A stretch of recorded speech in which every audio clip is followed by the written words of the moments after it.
السلام علیکم ناظرین، امید ہے خیریت سے ہوں گے۔ نئے ویلاگ کے ساتھ حاضر ہوں۔ آج کا ویلاگ دو ٹاپکس پہ ہے، دو خبریں ہیں۔ ایک تو یہ ہے کہ تحریک انصاف چاہتی ہے کہ الیمین گنڈاپور جو ہیں وہ فوج کے ساتھ لڑائی کر لیں، اس کے ساتھ جو ہے اپنے تعلقات خراب کر لیں، اور اس قسم کی ایک کمپین چل رہی ہے سوشل میڈیا پہ، جس میں کہا جا رہا ہے کہ وہ فوج کے حوالے سے کچھ فیصلے کریں، یعنی خیبر پختونخوا کے اندر جو آپریشنز کے حوالے سے اور ساتھ ساتھ action in aid to civil power جو ہیں اس کے بارے میں کہا جا رہا ہے کہ یہ تمام ایسے فیصلے جس میں پاک فوج انوالو ہے، اس کی جو انوالومنٹ ہے اس کو کم کیا جائے، یعنی کچھ ایسے اقدامات اٹھائے جائیں جس سے فوج کو پریشر ڈالا جائے، فوج پر دباؤ ڈالا جائے۔ یہ کیا کہانی ہے، یہ تمام موضوع آپ کے سامنے رکھوں گا۔ ساتھ ساتھ افغان حکومت نے پاکستانی حکومت کی جانب سے جو پاکستان نے ایک وزیر اعظم نے بات کی تھی کہ افغان حکومت فیصلہ کر لے کہ وہ پاکستان کے ساتھ ہے یا تحریک طالبان کے ساتھ ہے، ان کا جواب آ گیا ہے، اور وہ جواب بھی آپ کو میں آج کی اس ویڈیو میں بتاؤں گا۔ تو اس سے پہلے کہ میں ان دونوں ٹاپک سے بات کروں، آپ سے وہی ریکویسٹ کہ چینل کو لائک کر لیں، سبسکرائب کر لیں، دوستوں کے ساتھ شیئر کرنا نہ بھولیے گا، اور سبسکرپشن بڑھ رہی ہے آپ کی، اور اچھی بات ہے، آپ لوگ سپورٹ کر رہے ہیں۔ ساتھ ساتھ یہ بیل آئیکن ہے، اس کو پریس کریں تاکہ یہ جو نیا ویلاگ ہوتا ہے یہ آپ کو مل سکے۔ وزیر اعلیٰ الیمین گنڈاپور آج ملنے گئے تھے عمران خان صاحب سے، تو انہیں اسی طرح روک لیا گیا، ان کے ساتھ کابینہ کے لوگ بھی تھے، تو ایک قسم کا وہاں پہ کیا کابینہ کا غیر رسمی اجلاس سا ہوا، سب لوگ وہاں موجود تھے۔ اب یہ تو اپنی جگہ ظاہر ہے کہ کہا جاتا ہے کہ وہ عمران خان صاحب سے ملنے نہیں آتے، تو انہوں نے کہا کہ میں تو اس سے پہلے بھی آیا ہوں، لیکن جب مجھے چھوڑ نہیں رہے تو کیا کروں میں، کیا میں انہوں نے بڑی اچھی بات کی کہ کیا میں دیوار توڑ کے اندر چلا جاؤں تو میری ملاقات ہو جائے گی۔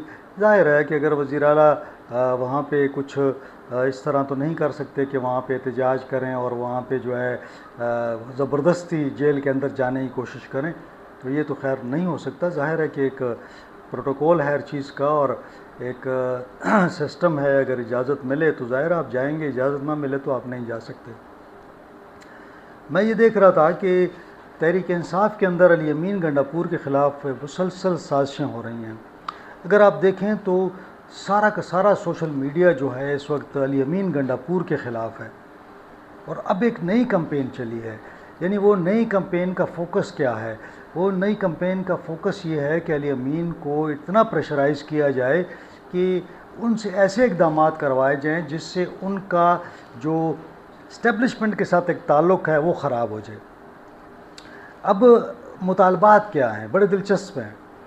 کہتے ہیں کہ جی الیمین گنڈاپور جو ہیں وہ کابینہ کا اجلاس، جیسے آج اجلاس ہوا، تو اسی اجلاس کے اندر وہ ایک تو یہ کام کریں کہ ایڈوکیٹ جنرل کو حکم دیں کہ action in aid to civil power جو ہے وہ اس کو واپس لے لیں، یعنی کہ وہ جو سٹے ہے اس کو بھی واپس لے لیں، اور فوج سے کہیں کہ آپ چلے جائیں واپس۔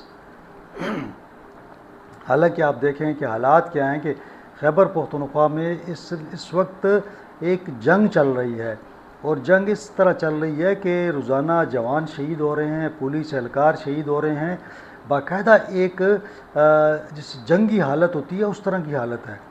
دیر میں دیکھ لیں، باجوڑ میں دیکھ لیں، محمد ایجنسی میں دیکھ لیں، خیبر میں دیکھ لیں آپ، اورکزئی میں دیکھ لیں آپ، نارتھ وزیرستان، ساؤتھ وزیرستان، بنو، لکی مروت، ان تمام ایریاز میں اس دن آپ کے سامنے ہے ایک میجر شہید ہوا جو بنو کے واقعے میں ہوا۔ ساری قوم غمزدہ ہے، ساری قوم یہ کہہ رہی ہے کہ اب کارروائی کریں۔ اب وہاں پہ یہ لوگ جو ہیں کہتے ہیں نہیں بات چیت کریں، بات چیت کس سے کریں؟ وہ کیا کہتے ہیں؟ ٹی ٹی پی کہتی ہے کہ ایک بات سمجھنے کی ہے، وہ کہتے ہیں کہ یہ ٹرائبل ایریا ہمیں دے دیں، یہاں پہ ہماری عملداری ہوگی، فوج واپس چلی جائے، اسلحہ ہمیں رکھنے کی اجازت دے دیں، ہم یہاں پہ اسلامی نظام نافذ کریں گے، ہماری حکومت ہوگی۔ تو یہ کیا، یہ اسٹیٹ کے اندر اسٹیٹ بنا دیں، یہ ان کے مطالبات ہیں۔ اب مجھے بتائیں کہ یہ مطالبہ کون تسلیم کر سکتا ہے؟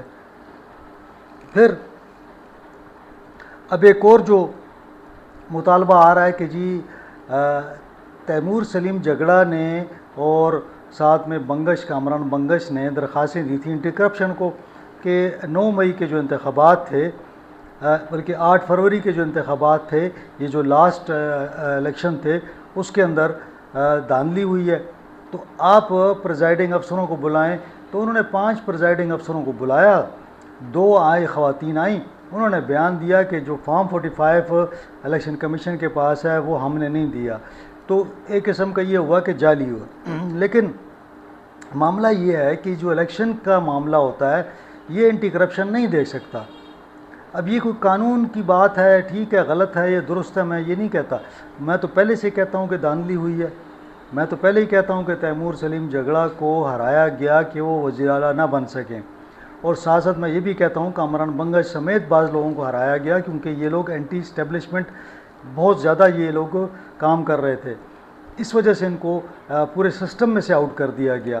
لیکن بہرحال اینٹی کرپشن یہ الیکشن کے معاملات کو نہیں دے سکتا، اور کل جو ہے اگر الیکشن کمیشن جو ہے وہ اینٹی کرپشن کے معاملات دیکھنا شروع کر دے، اسی طرح یہ ہوتا ہے جیسے ہم کہتے ہیں جی فوج کا کوئی کام نہیں ہے کہ وہ حکومت کی مداخلت کرے، یہ اسی طرح ایک مداخلت ہے۔ بہرحال اب کہا جا رہا ہے کہ اینٹی کرپشن جو ہے فوری طور پر انکوائری مکمل کرے، اس کی رپورٹ جمع کرائے، اور جو لوگ اس میں ملوث ہیں ان کے خلاف مقدمات درج کرے، فوجداری مقدمات درج کرے۔ یہ علی امین صاحب کو کہا جا رہا ہے، ان پر دباؤ ڈالا جا رہا ہے۔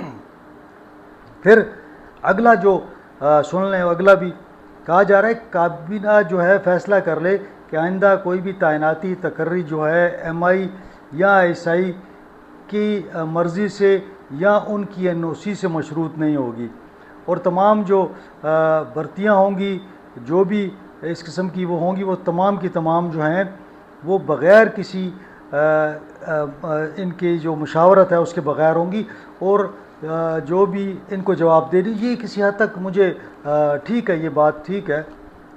بعض اوقات کسی جگہ پہ آپ کو ایسی سینسٹیو ایریا ہوتے ہیں جہاں پہ آپ سمجھتے ہیں کہ ایک اچھے رابطے کی حوالے سے آپ بات کر لیتے ہیں، مشاورت کرتے ہیں، باقی کوئی ان کا حکم ماننا تو میرے خیال میں تو وہ ایم آئی اور ایس آئی کا کام ہی نہیں ہے کہ وہ کسی کی تقرری یا تعیناتی میں کوئی کردار ادا کرے۔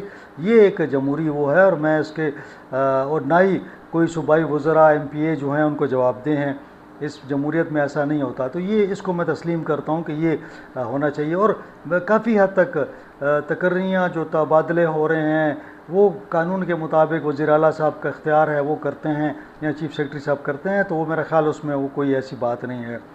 اب یہ جو میں نے کہا تھا نا کہ وہ کہتے ہیں 8 فروری کے انتخابات جس نے چوری کیے ہیں، چاہے اس میں سویلین ہیں یا فوجی لوگ ہیں، اب یہ دیکھیں یہ لڑانے والی اب ایک اور چیز سازش ہے نا یہ، کہ تاکہ ان کو کہ جی کیسے فوجداری مقدمات ایف آئی آر درج کر لی جائیں کہ جو اس وقت کے جو فوجی افسران تھے اور جو سول افسر تھے ان کے خلاف آپ یہ فوجداری مقدمات درج کر لیں۔ مطلب یہ تو آپ مطلب مجھے اس کی کوئی تک سمجھ نہیں آتی۔ اچھا، پھر اگلا مطالبہ ہے کہ جی ملٹری آپریشنز بند کیے جائیں، ڈرون حملے بند کیے جائیں، کیونکہ عمران خان صاحب نے ہدایات دی ہیں۔ میں پہلے کہہ رہا ہوں کہ ملٹری آپریشنز جو ہیں وہ تو اب ناگزیر ہو گئے ہیں۔ آپ کتنے جوانوں کی لاشیں، یہ میں صرف اس لیے کہتا ہوں کہ ہم لاشیں اٹھا کے تھک گئے ہیں، آخر کب تک اٹھاتے رہیں گے؟ اور ڈرون حملے ظاہر ہے جہاں پہ فوجی کارروائی ہوتی ہے پھر ڈرون بھی ہوتے ہیں، اب تو ڈرون چھوڑ کے اب تو بمباری شروع ہو چکی ہے، کافی علاقوں میں پاک فضائیہ نے بمباری بھی کی ہے اور ان کو تباہ کیا ہے۔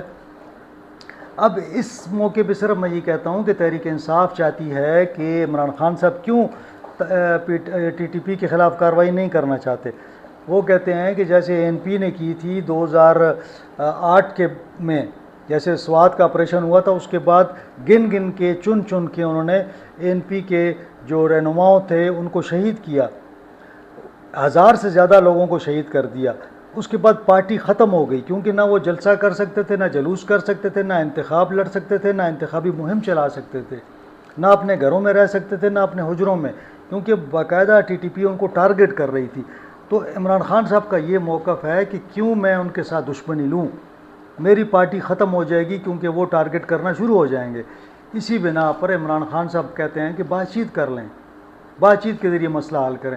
اب بات چیت تو وہاں پہ ہوتی ہے نا کہ جہاں پہ آپ ایک اسٹرینتھ پہ ہوں، ایک اوپر آپ کا اپر ہینڈ ہو، تو آپ بات بھی، پھر وہ جو مطالبات ہیں وہ ان مطالبات کو کون تسلیم کرے گا؟ عمران خان صاحب نے ان کو لے کے آئے یہاں پہ، جنرل فیض صاحب کے مل کر، کیا ہوا؟ کچھ بھی معاملہ حل نہیں ہوا۔ بہرحال ایک تفصیلی بحث ہے، اس پر پھر کسی دن بات کر لیں گے۔ اب آ جاتے ہیں دوسرے ٹاپک کی جانب۔ دوسرا ٹاپک جو ہے، افغان حکومت نے جناب جواب دے دیا ہے۔ افغان حکومت کا تو معاملہ یہ ہے نا کہ یہ لوگ ڈبل وہ کرتے ہیں۔ آپ ان کو دیکھ لیں کہ ایک تو انہوں نے جناب پاکستان نے کہا کہ جی آپ ان کو روکیں ٹی ٹی پی کو، تو انہوں نے کہا کہ ٹی ٹی پی آپ جانیں اور ٹی ٹی پی جانیں۔ اب طالبان کو آپ نشانہ بنائیں، جو کرتے ہیں آپ کا کام ہے۔ تو جب ان سے کہا کہ بھئی آپ ان کو روکیں، تو بجائے اس کے روکنے کے ملا یعقوب کا بیان آ گیا کہ جی آپ خود کارروائی کر لیں۔ پھر مفتی حقانی کا بیان آ گیا کہ جی یہ پاکستان میں کفر کا نظام ہے اور پاکستان میں جہاد جو ہے وہ فرض ہے۔ تو بھئی آپ خود افغانوں کو بھی شے دے رہے ہیں کہ وہ ٹی ٹی پی کے ساتھ پاکستان پر حملے کریں، کارروائیاں کریں، اور یہی اب دیکھنے میں آ رہا ہے کہ افغانوں کی بڑی تعداد جو ہے وہ تحریک طالبان کے ساتھ ہے، کیونکہ آپ وہاں پہ مفتی ہیں، آپ وہاں سے فتوے دیتے ہیں کہ پاکستان کے اندر جو نظام ہے کفر کا نظام ہے، آپ جائیں اس کے خلاف لڑیں۔ تو یہ ایک علیحدہ سے معاملہ شروع ہو گیا ہے، اور جو افغان حکومت ہے اس نے صاف کہہ دیا ہے کہ جی ہم کوئی کارروائی نہیں کر سکتے، آپ جانیں، آپ کا کام جانیں۔ تو جب اب یہ حالات ہیں کہ پاکستان کو اب یہ ہے کہ وہاں جا کے افغانستان میں بھی کارروائی کرنی پڑے گی، کیونکہ افغان حکومت نے تو ہاتھ کھڑے کر دیے ہیں کہ جی ہم اس معاملے میں نہیں پڑ سکتے۔ اب زلمے خلیلزاد جو ہیں وہ کسی زمانے میں تو چلیں یو ایس کے وہاں افغانستان کے حوالے سے نمائندے تھے، لیکن آج جو ہے نا وہ عجیب عجیب باتیں کرتے ہیں۔ اب وہ کہتے ہیں کہ جی پاکستان کے پاس کوئی اسٹریٹجی نہیں ہے کہ وہ ٹی ٹی پی کو قابو کر سکے، نہ اس کو سنبھال سکے۔ وہ ہمیں کہہ رہے ہیں کہ تم ان کے ساتھ بات کرو، تم ان کے ساتھ جو ہے نا وہ کرو، تو ہم کیسے کریں گے جب پاکستان خود نہیں کر سکتا تو سارا ملبہ جو ہے وہ ہم پہ ڈال رہا ہے۔ تو یہ قسم کا ایکسکیوز یہ ہے کہ جی اگر آپ خود نہیں کر سکتے ہیں تو ہم کیا کریں۔ تو یہ تو ادھر سے جواب آ گیا ہے۔ تو اب میرا خیال میں کہ یہاں پہ معاملہ یہ ہے کہ پاکستان کے اندر دو رائے ہیں۔ ایک طرف میں نے بتایا کہ تحریک انصاف کہتی ہے کہ نہیں کچھ نہیں کرنا، وفاقی حکومت کہتی ہے کرنا۔ تو اب یہ کارروائی کرنا چاہتے ہیں، وہ کہتے ہیں نہ کریں۔ تو اس وجہ سے بڑا یہ جو ابہام پیدا ہوا ہے، کنفیوژن پیدا ہوئی ہے، اس سے عوامی رائے میں بڑا فرق پڑتا ہے۔ لوگوں کو یہ ایک میسج جاتا ہے کہ جی یہ ظلم ہو رہا ہے، یہ آپریشن نہیں ہونا چاہیے، اور بعض اوقات آپ دیکھتے ہیں سویلین کیجویلٹیز بھی ہوتی ہیں۔